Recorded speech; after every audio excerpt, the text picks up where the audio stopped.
राष्ट्रवादी पक्ष धनंजय मुंडेंचा राजीनामा घेणार या आशेवर विरोधक बसले होते, मात्र त्यांच्या पदरी निराशाच आली आहे।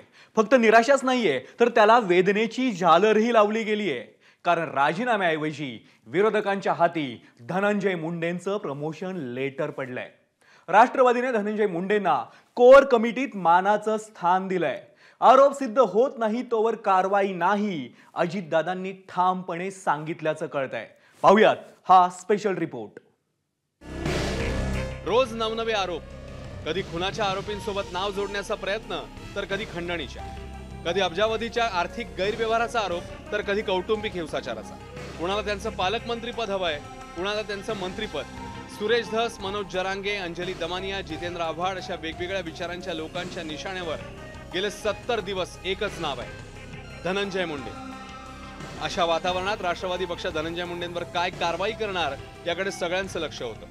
आणि तशातच बातमी आली पक्षाने धनंजय मुंडेंना दिलेल्या प्रमोशनची।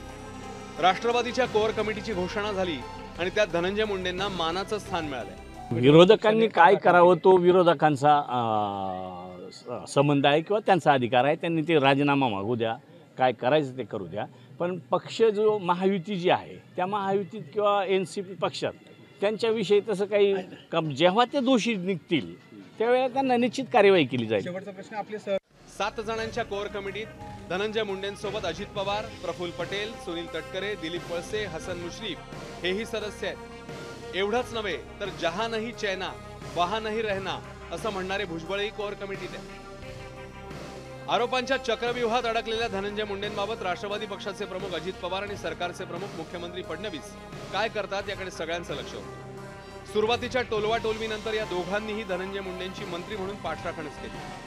पक्षाच्या बैठकीत अजित पवारांनी तर फ्रंटफूटवर येत आरोप सिद्ध होत नाहीत तोवर कारवाई नाही हे ठामपणे सांगितलं।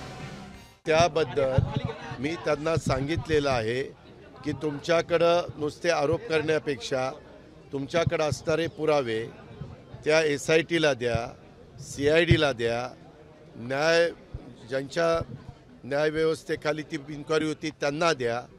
कारण आपल्याला माहिती आहे की पुराव्याशिवाय कुणावरही आरोप करणं हे कितपत योग्य आहे।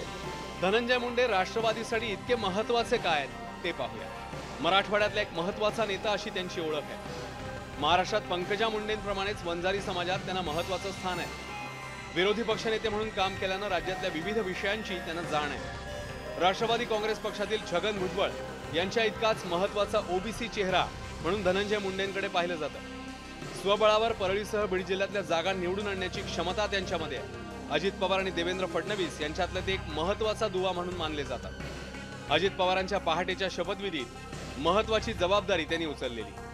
अजित पवारांनी महायुतीत जाण्याचा निर्णय घेतला, त्यातही धनंजय मुंडे यांची भूमिका महत्त्वाची राहिली आहे। उपमुख्यमंत्री अजित पवारांच्या देवगिरी बंगल्यावर राष्ट्रवादी काँग्रेस पक्षाच्या बड्या नेत्यांची बैठक झाली। तब्बल 2 तासांच्या चर्चेनंतर पक्षाच्या कोर ग्रुपमध्येही धनंजय मुंडेंना स्थान देऊन विरोधकांना योग्य तो संदेश देणारा उत्तरच एक प्रकारे देण्यात आलं। आरोपी फरार आहेत।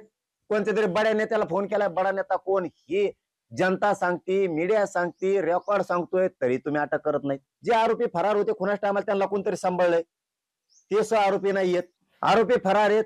कोणत्या तरी बड्या नेत्याला फोन, ते सापडत नाही। आता बहाणेबाजी बंद करा, आरोपी एक सुटू देऊ नका, आहे ते धरा। कोण बडा नेता आहे त्याचं नाव काढा पाठदिशी बाहेर, उज्ज्वल निकम साहेबाची नियुक्ती करा। चौकशी अगदी सुरुवातीला झाली, त्यानंतर त्यांना सोडून देण्यात आलं। त्यानंतर पुन्हा ही जी सगळी नावं आहेत, म्हणजे बालाजी तांदळे खास, त्यात शिवलिंग मोराळे, संजय केदार आणि इतरही गोट्या गित्ते म्हणा, ही सगळी माणसं आत्ताच्या घटकेला सुद्धा पहिल्यासारखंच काम करतायत। पहिल्या इतकीच दहशत चालू आहे आणि कुठेही त्यांच्यावर आळा बसलेला नाही आहे। तर त्यांना पुन्हा इंटरोगेशनसाठी घेऊन खरं तर ह्या सगळ्यांना आत ठेवलं तरच बाहेर काहीतरी योग्य दिशा मिळेल। चालली असेल, कारण ही गुंडागर्दी काही थांबणार नाही आहे। नंतर काही घटना बघितल्या, कोणी टीव्हीवर बातमी बघत होती म्हणून त्याला मारहाण। कारण हे बीडचं दहशतवाद संपणार नाही जोपर्यंत धनंजय मुंडेंना मंत्रिपदावरून काढून बाजूला करत नाही तोपर्यंत बीडचा दहशतवाद संपणार नाही। धनंजय मुंडे राष्ट्रवादी पक्षासाठी अतिशय महत्त्वाचे नेते आहेत। फक्त आरोप केल्यानं ते दोषी सिद्ध होत नाही, ही पक्षाची भूमिका आहे. त्यामुळे सुप्रिया सुळेंपासून अनेकांनी नैतिकतेच्या मुद्द्यावर राजीनामा मागून झालाय. अजित पवार मात्र आपल्या शिलेदारामागे ठामपणे उभे आहेत. राजीनामा पत्राकडे डोळे लावून बसलेल्या विरोधकांच्या हाती धनंजय मुंडेंचं प्रमोशन लेटर पडलंय. विरोधक यावर कसे रिॲक्ट होतात, या प्रमोशनचे काय परिणाम होणार, याकडे आता सगळ्यांचंच लक्ष आहे. ब्युरो रिपोर्ट, एबीपी माझा. एबीपी माझा, उघडा डोळे बघा नीट.